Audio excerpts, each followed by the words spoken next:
ഇവിടെ നമുക്ക് 200 രൂപ എങ്ങനെ കിട്ടും? ഞങ്ങൾ വോട്ടിൽ പോകുന്നില്ലേ, നമുക്കറിയാം. അതുകൊണ്ടല്ലേ ഇത് പിന്നെ ഞങ്ങള് പിന്നെ പള്ളിച്ചന്തയിലാണെങ്കിൽ 200 രൂപ കൊടുക്കണം. ഇത്രയും ചൂടാണ്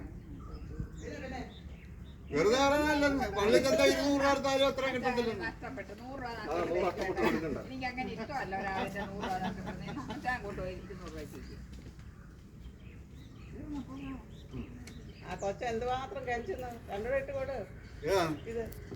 അതൊക്കെ നമുക്ക് അറിയാവുന്ന, നമ്മൾ ഇന്നും ഇന്നലെ കാണുന്ന ആളുകളൊന്നും അല്ലല്ലോ ഇത്. നമ്മളിത് വർഷങ്ങൾ കൊണ്ട് ഈ നാട്ടിൽ തന്നെ ഇതല്ല. പുള്ളിക്ക് മാത്രമേ ഉള്ള വിഷമം വന്ന 100 രൂപ ചൂടാകത്തപ്പോ തിരിച്ചിട്ടുണ്ട്. ഞങ്ങൾ ഇതൊക്കെ ആദ്യമായിട്ടാണ്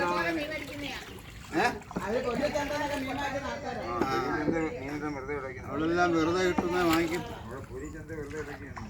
ഞങ്ങൾക്ക് അറിഞ്ഞാത്ത പൊരി ചന്ത അല്ലല്ലോ അവിടെ ഉള്ളത്.